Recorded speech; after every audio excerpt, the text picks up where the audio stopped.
Hello, everybody, and welcome to The Marina Show. I'm your host, Marina, and I'm back again with the amazing, the talented, the beautiful Jessica Gorlicki.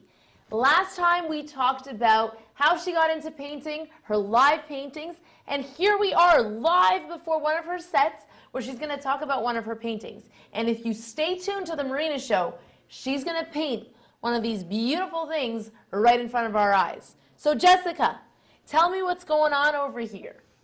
This is a live painting that I did as well. It's a set of 3 pieces. It's an abstract piece, and it's a one of a kind. I only do one of each painting that I've ever created. Wow. So for me, this piece represents where I'm at right now in my creativity. So this is brand new, actually. No one's seen it. You're the first to see it.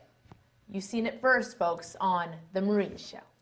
Okay, so can I tell you what it means to me, the way that I see this painting? Absolutely, please do. Okay, so being an art connoisseur, I believe that this painting over here, the most defined part of her face is the lips. And then I find that all the colors are kind of resurrecting from this central piece, which is her face.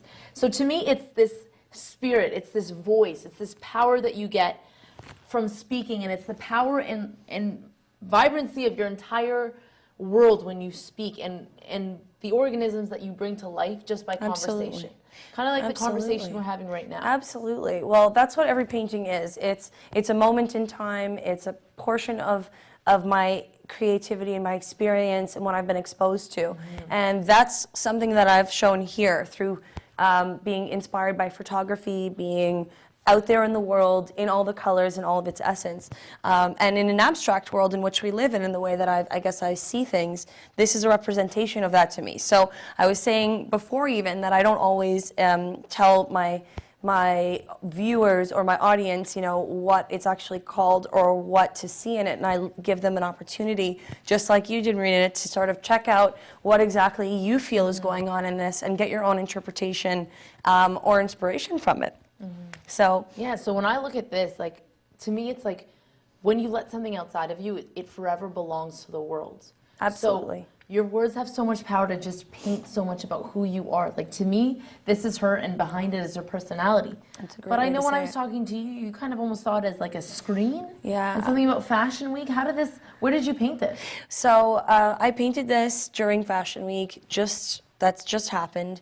And wait, there's people who are watching yes. this show that don't know what Fashion Week is. Okay. That aren't from Toronto. Right, so. Absolutely. Well, I mean, Fashion Week is a bunch of different things, but generally speaking, it's independent designers or well-known designers that are out there showing their product down the runway, and we feature Toronto Fashion Week, which is pretty huge, actually, twice a year. So there's spring, summer, and fall, winter, and so this was from fall, winter, I guess mixed with the seasons, because I'm really feeling neon and fluorescent. So okay. I don't necessarily go with the seasons because we're Canadian. The weather is so, I don't know, yeah, it's so insane here that it can definitely sway your mood one way or another. So I tend to paint really loud and really colorful. But for me, this was a bunch of layers, as most paintings are. They're a bunch of layers.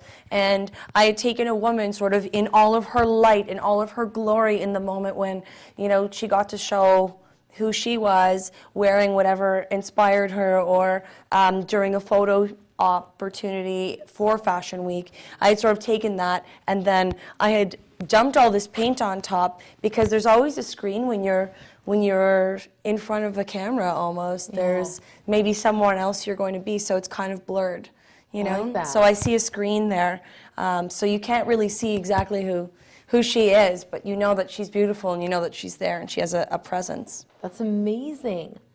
I'm so happy I got your take on it. Now that I see it that way, that is amazing. So looking at the painting, what are different elements that you like to incorporate? So lots of color I can see. What's this technique called when it's spotting onto the canvas? I just use my hands, and I put latex gloves on, and I dip into all sorts of colors, wherever my instinct takes me, and I just go to town. I also use spray paint. I can use an array of colors. I use my hands. I put latex gloves on. Wow. I use my hands. So I painted this with my hands, actually. This is not brushwork. This whole thing with your hands? Yes.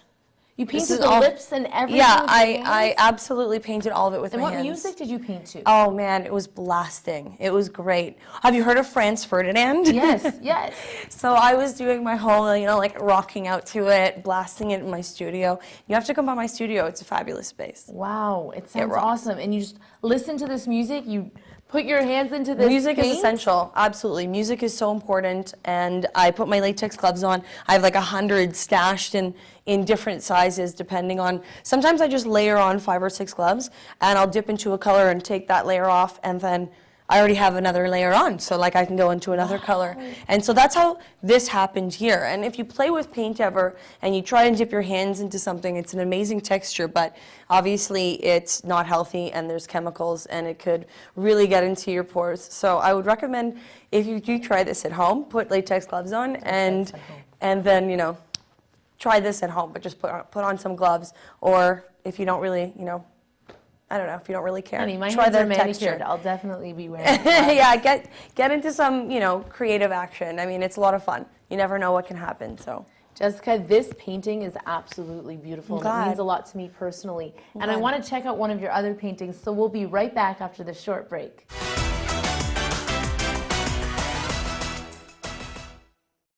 And we're back with a new fabulous painting. Jessica, I'm not going to lie to you, I cannot take my eyes off of this painting. It is absolutely stunning. Thank you. I want I you to feel the tell me same about way it. about it. I love this piece. This piece to me represents life, freedom, being unlocked, and being really expressive and explosive. And that's what art is and could be for the people that I hope to inspire along the way. For me, this piece speaks on so many levels, and of course, everyone has their own interpretation of it, which always really pleases me to hear of the different ways people see the work. But you had a process question that you said you may want to Yes, I want to know. get into about this Okay, one, because this there's isn't so like many the other one. layers. This is three-dimensional. It's popping off the canvas. It's like I can reach in and literally take this layer off. And that's what makes it so beautiful, that texture, because it's not only something that I see, it's something that I'm feeling. But weird in the way that I'm feeling by just looking at it. So tell me how this comes along. For sure, and texture plays a huge role in art. You can feel texture, you can imagine how it would feel if you were able to touch it. There's so many layers, and this process is so much fun, especially if you are free with it and you just let it go. It starts off with a background layer, of course, which you can hardly see, but it peeks through at certain points of the painting. Okay, so tell me about the background. Which color So is this that back layer has been, but there's layers on top of it now, so you can almost not even see it. Okay. But it's part of the texture, and it's definitely peeking through some of the color. So I would say the lighter areas in between that are slightly gray whiter here? pink Okay. painted, that are behind these What larger. kind of paint is it? It's acrylic, so it's water-based, Okay. and I do high pigment, loose acrylic, and I mix it on my own. I do a lot of mixing. I do a lot of, I add water to soften, or I add texture to harden, and I do a lot of different things like that. But I love high pigment, and I love solid color, and this is a bunch of colors, of course, mixed in. Sometimes I take a bottle and I'll just like throw it across and see where it lands, or I'll move the canvas when it's on a table. I work flat on a table. Oh, you do? So I'll have like 3 pieces, and then I'll have 3 more on the floor, and I work like with 5 or 6 pieces at a time. Really? I'm crazy like that. I don't know why I imagined you to be the type that's like against an easel. Absolutely not. I have no easels in my studio. Everything's No on the floor, way. and I walk around and sit around my pieces, and I work on the floor. That's Or I very work on a cool. flat table and I walk around the table. Well, now, if you ever were to come to my space, you'd see all of my tables set up with all my pieces and how I work with like 3 to 5 at a time. That's really cool. It's amazing. And so there's So we even have the back layer sparkles. right Yeah, now. there's even sparkles. one piece at a time. Spray paint. Okay, so we I want started the with the technique. background texture. We put on the latex gloves. We dip it to some color, and we spread it along. Okay. That's my first layer. My layer. second layer is I mix paints in a bottle with different colors, and I throw it on. As you can see, I've really thrown it on. I also decided on this piece to take one of my paints and close the top and dip it into the paint and make lines through all the paint that I had already created, making new lines and sort of I don't know how to really describe what it's done to the paint, where I've dragged the corner edge of the paint bottle through the painting. But the paint bottle, that's from the paint bottle. And I've used it as my brush because this was all done by hand without brushes. On top of that, this whole thing is done without brushes. The whole thing was done without brushes. This is a free-flowing, like, free canvas. It's my free canvas, but it's not free. But it's still free. I wish it was free, honey. It would be in my room. Okay, so I have a question. These beautiful colors that are kind of like emerging like a butterfly over here. Yeah. What is this technique called? I don't know. I just know that I turned over my paint can and I How does this happen where you get all these different colors just in that area? Well, it took such a thick layer of paint and sort of cut it like a knife, So like it cut like a sandwich, yeah.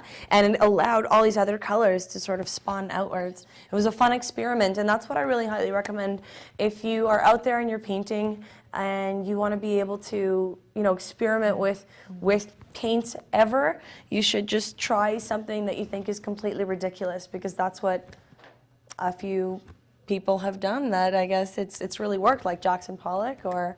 And has he been somebody that has inspired you? Absolutely. I mean, this is definitely inspired from artists that are like that. That is so beautiful. That I've come into to know and been inspired by. Okay, I have a Marina question. Talk to me.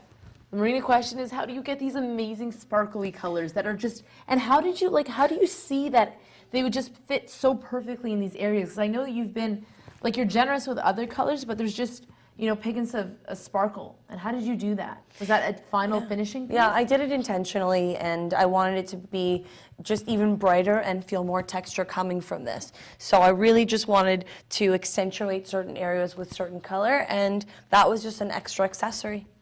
So was the high gloss. This is really high gloss varnished, which is UV protectant, and it'll last forever. You know? Wow. Yeah, it's really cool. So what I wanted to ask you, Jessica, is I really like the words that you use, which are, to me, this painting represents expression and explosion. And I feel like that's something as youth that we struggle with. We always cover ourselves behind, you know, different masks, different people, different personalities. Absolutely. And this kind of, when I look at it, I know I interpreted your other thing, and you gave me the privilege to do that. Sure. But I just feel like, you know, when you just open yourself up and you're full of things that are bad and beautiful and sure. gorgeous at the same time, and you just let them all out. And it's just like somebody just laying themselves out and being vulnerable, you know? Absolutely. Well, it's just a matter of time before you as an artist comes out and feels that you're going to let it all go and that you can release that. And for me, I found that at a really young age, and I'm really, really lucky for that. Mm-hmm. And I read a few amazing books that sort of, you know, and listened to the music that I needed to listen to, I guess, and traveled and worked, and I had really lived, I guess, enough for me to go into the path where I was free with my work, and this started to happen to me because I was scared and structured for a really long time because I thought I had to be a certain way. Mm-hmm. So when you drop that and you don't have to be any which way, mm-hmm. this is what happened to me. So that looks amazing, and I'm so lucky that myself and the audience is going to get to experience you just exploding cool. with expression on the next episode of The Marina Show, where Jessica's going to be doing a live painting. We'll see you next time on The Marina Show.